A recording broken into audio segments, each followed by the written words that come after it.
Tell Yeah. me about your TED Talk. What was that experience like? Yes, my TED Talk, Why Working Out Isn't Working Out. And Hmm. it's really discussing the love-hate relationship we have with exercise and working out. We all know we should be doing it. We all know we should be utilizing our gym membership if we have one, but most of us don't. We procrastinate. We feel that exercise is a chore. It's something Hmm. that we plod through. We don't enjoy the process. We enjoy the end result. We enjoy the goals, the outcomes. But most of us just do not like working out. And I am certainly one of those individuals. I don't love to work out.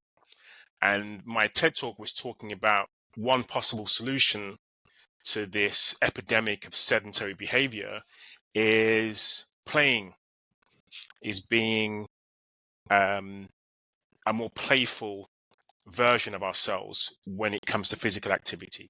So active play, Hmm. play psychology is something that I practice as one of my pillars, my 3 pillars of the Primal play method. One pillar is play psychology.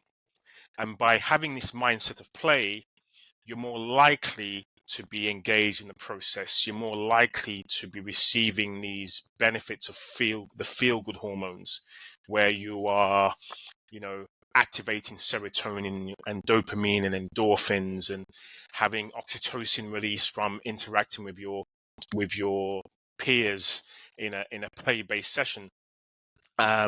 So you can have improvements in your mental health, in your physical health, and also in your emotional health as well.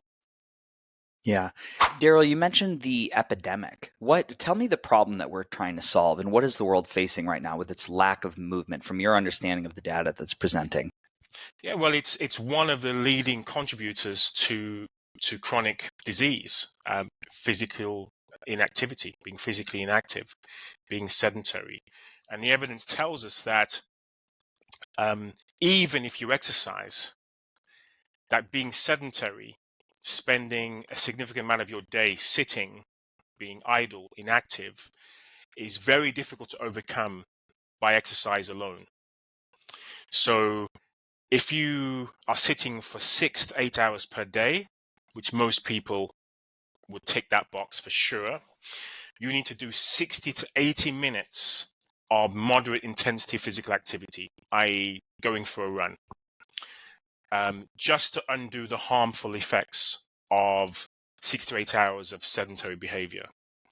So for most people who are exercising, and let's say they are doing a 60-minute jog daily, all they're doing is just pretty much staying in maintenance mode. They're not really Mm. receiving the benefits of physical activity. They're just, combating the harmful effects of being sedentary.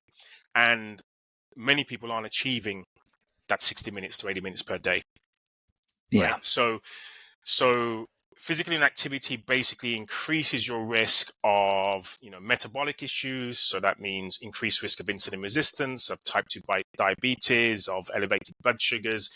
It increases your risk of cardiovascular disease, so heart attack, stroke, elevated cholesterol, triglycerides, lipids, etc. Increases your risk of cognitive issues, so cognitive decline, increased risk of Alzheimer's, dementia, increased risk of stress, chronic stress, um, chronic stress, dealing with depression, anxiety. So there's a mental health impact by being Hmm. sedentary. And also there's this emotional health impact as well. So if you're sedentary, you tend to be sedentary in isolation. There's less interaction with others. So there's an emotional health impact as well. So I think it's important for us to recognize that sedentary behavior alone in isolation has an impact on one's health. And being physically active actually breaks up that sedentary time. And then we have these other interventions like exercise or training, where you're actually trying to increase the intensity of physical activity to enhance the health impact even more.